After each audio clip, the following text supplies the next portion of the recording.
Halo, selamat datang kembali di pembahasan mendalam kita. Kali ini kita punya sumber yang menarik banget nih. Iya, apa tuh? Transkrip diskusi panas dari acaranya Jim Cramer di CNBC, fokusnya ini seru, perseteruan antara Presiden Trump sama Ketua The Fed, Jerome Powell. Wah, ini topik yang selalu hangat ya, hubungan Gedung Putih sama The Fed. Betul, dan transkrip ini ngasih kita gambaran langsung gitu gimana pasar keuangan bereaksi. Kadang liar reaksinya terhadap rumor-rumor soal Powell ini mau dipecat Trump atau enggak. Oke, Jadi misi kita kali ini, kita coba bedah argumen pro kontranya dari sumber ini, lihat data pasarnya juga, terus pahami kenapa sih ini penting buat Anda semua. siap. Nah, yang langsung bikin penasaran dari sumber ini tuh ada satu hal yang agak aneh, semacam paradoks gitu. Gimana tuh? Pasar saham kan biasanya suka, ya kalau suku bunga rendah. Tapi ini pas ada rumor Powell yang dianggap nahan suku bunga mau dipecat, pasarnya malah anjlok. Itu kan gimana ya, agak kebalik logikanya. Nah, itu dia poin kuncinya. Menarik banget.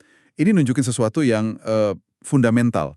Kayaknya pasar itu lebih menghargai stabilitas dan independensi The Fed. Daripada sekedar iming-iming suku bunga rendah tapi dipaksakan secara politik ya. Tepat sekali. Mari kita lihat datanya deh. Di sumber ini disebutin kok. Waktu rumor pemecatan Powell kenceng, Dow Jones sama S&P 500 itu langsung merah, turun.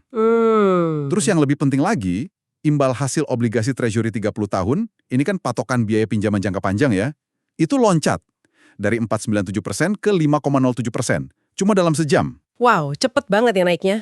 Itu sinyal panik berarti? Bisa dibilang gitu. Pergerakan secepat itu nunjukin pasar nggak nyaman banget sama potensi pemecatan itu. Jadi, pasar lebih takut sama ketidakpastian dan intervensi politik di The Fed. Jadi independensi The Fed itu harga mati buat pasar ya? Kurang lebih begitu. Kenapa? Karena pasar percaya kalau bank sentral yang bebas dari tekanan politik itu bisa bikin keputusan yang terbaik buat ekonomi jangka panjang. Bukan cuma buat kepentingan politik sesaat. Oke. Pasar baru tenang lagi setelah Trump akhirnya ngebantah rumor itu. Jadi jelas banget sinyalnya stabilitas institusi itu lebih penting. Oke, coba kita mundur dikit deh. Jerome Powell ini kan ketua The Fed yang ditunjuk Trump sendiri ya di periode pertama. Betul. Ditunjuk Trump, tugasnya yaitu ngendaliin suku bunga jangka pendek. Nah, sumber konfliknya, seperti yang dibahas di transkrip ini, intinya Trump merasa Powell ini kurang gercep gitu. Nggak mau nurunin suku bunga buat genjot ekonomi, sering dikritik terus. Iya, dan kritik dari Gedung Putih ini ada argumennya juga loh menurut sumber kita. Mereka mengutip Peter Navarro, penasihat presiden waktu itu. Oh, Navarro ya? Apa katanya?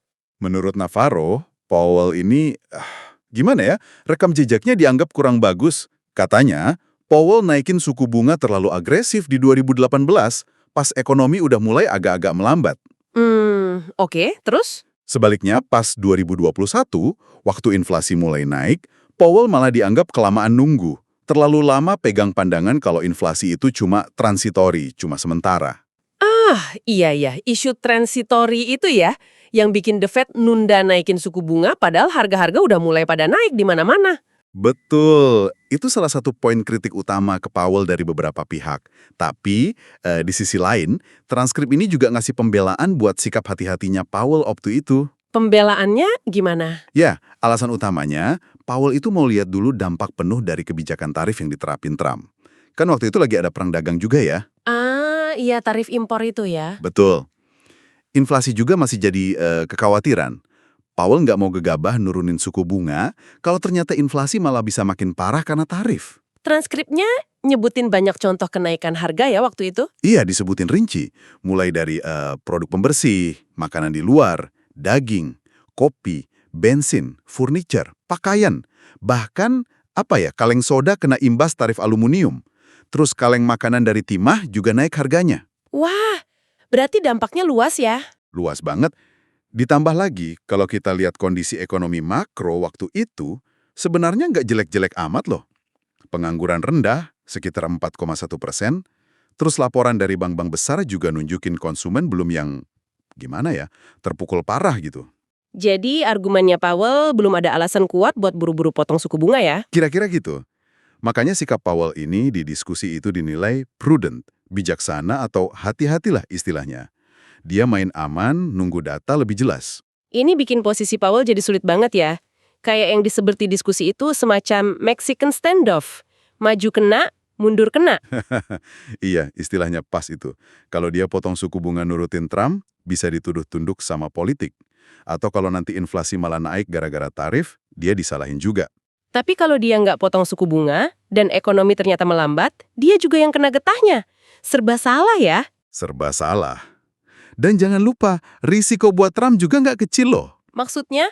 Ya lihat aja reaksi pasar yang tadi kita bahas. Kalau Trump nekat mecat Powell, itu bisa jadi bumerang buat dia. Pasar saham bisa gonjang-ganjing, terus suku bunga jangka panjang malah naik. Itu kan hasil yang paling dihindari presiden manapun. Bisa ngerusak ekonomi pas lagi mau pemilu misalnya. Benar juga ya. Jadi kesimpulannya nih buat kita semua, buat Anda yang dengerin apa nih? Jadi intinya kita lihat ada tarik-menarik yang klasik ya. Antara keinginan politik jangka pendek, pengennya suku bunga rendah, biar ekonomi kelihatan bagus, sama kehati-hatian Bank Sentral. Bank Sentral tugasnya jaga stabilitas jangka panjang, apalagi di tengah ketidakpastian inflasi dan dampak kebijakan kayak tarif itu. Dan reaksi pasar itu udah ngasih pesan yang jelas banget ya. Stabilitas dan independensi institusi itu penting banget. Penting banget. Yang menarik di garis bawahi itu ya betapa fundamentalnya persepsi soal independensi The Fed ini. Sedikit aja ada keraguan soal independensi itu, pasar bisa langsung volatil. Yang ujung-ujungnya ngaruh ke biaya pinjaman, investasi ya, ke ekonomi real kita semua ya. Tepat. Ngaruh ke semuanya. Oke. Nah, sebagai penutup nih, mungkin ada satu pemikiran buat kita bawa pulang.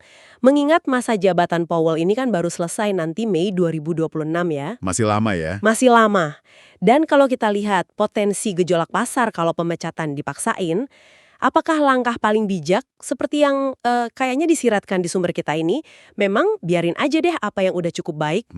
Pertanyaan menarik. Ini jadi pertanyaan soal prioritas kan, antara manuver politik jangka pendek sama menjaga stabilitas ekonomi jangka panjang, sesuatu buat Anda renungkan. Oke, terima kasih sudah menyimak pembahasan mendalam kita kali ini. Terima kasih. Terima kasih.